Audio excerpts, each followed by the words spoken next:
Di sebuah kampung kecil di Mimika, kehidupan berjalan damai dan harmonis. Warga kampung saling bahu-membahu, hidup rukun dan sejahtera. Setiap hari, mereka pergi ke hutan untuk mencari pohon sagu. Para lelaki bertugas menebang pohon sagu, sementara para wanita dengan cekatan mengolah sarinya menjadi makanan lezat. Namun, suatu ketika, persediaan sagu di kampung mulai menipis. Para lelaki dan beberapa wanita memutuskan pergi ke hutan yang lebih dalam untuk mencari sagu baru. Perjalanan mereka tidak mudah. Mereka harus menyeberangi sebuah sungai besar menggunakan 10 perahu kecil. Saat mereka menyeberang, tiba-tiba muncul seekor naga raksasa dari dasar sungai. Dengan ganas, naga itu menghancurkan semua perahu, menelan banyak korban jiwa. Hampir seluruh rombongan tewas, kecuali seorang wanita hamil yang berhasil melarikan diri. Wanita itu berlari sejauh mungkin hingga menemukan gua di dalam hutan. Ia menyadari bahwa mustahil baginya untuk kembali ke kampung.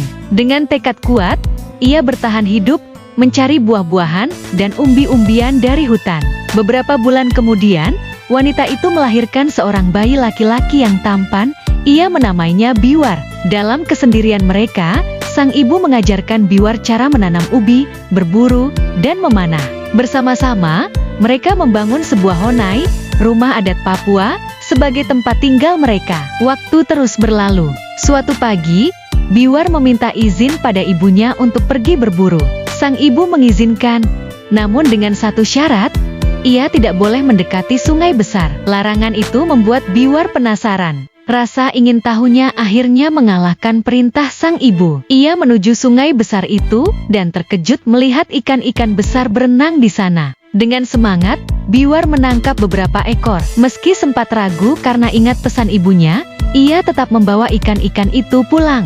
Sesampainya di rumah, Biwar memamerkan hasil tangkapannya. Namun, bukannya senang, ibunya justru terlihat cemas. Setelah Biwar mengaku bahwa ia pergi ke sungai besar, sang ibu akhirnya menceritakan tragedi yang dulu menimpa rombongan mereka. Ia bercerita tentang naga ganas yang membunuh ayah Biwar dan menghancurkan kehidupan mereka. Mendengar kisah pilu itu, hati Biwar dipenuhi amarah. Ia bersumpah akan membalas dendam. Meski ibunya melarang dengan tegas, Biwar tak menyerah. Ia terus membujuk sang ibu hingga akhirnya diizinkan untuk menghadapi sang naga. Keesokan harinya, dengan berbekal panah dan tombak, Biwar menuju sungai besar. Ia berdiri di tepi sungai dan memanggil naga itu. Suaranya menggema di udara. Tak lama, naga raksasa muncul dari danau tempat sungai bermuara. Pertarungan sengit pun terjadi. Biwar melancarkan serangan bertubi-tubi dengan tombak dan panahnya. Namun, semua senjata itu seolah tak mempan melukai kulit keras naga.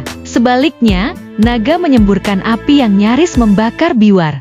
Di tengah tekanan, Biwar menyusun rencana. Ia memancing naga ke sebuah tebing tinggi di pinggir sungai. Saat naga bersiap melancarkan semburan api terakhirnya, Biwar mendorong sebuah batu besar tepat ke arah kepala naga. Batu itu menghantam naga dengan keras hingga makhluk raksasa itu tewas, tubuhnya terbawa arus sungai. Kemenangan itu membawa Biwar kembali ke pelukan ibunya. Sang ibu menangis bahagia melihat anaknya selamat. Dengan naga yang telah tiada, mereka akhirnya kembali ke kampung halaman. Kepulangan mereka disambut dengan sukacita. Sang ibu menceritakan perjuangan Biwar melawan naga yang dahulu membawa kehancuran. Sejak saat itu, Biwar dikenang sebagai pahlawan, sang penakluk naga. Kehidupan di kampung kembali damai, dan nama Biwar menjadi simbol keberanian yang terus dikenang oleh generasi berikutnya.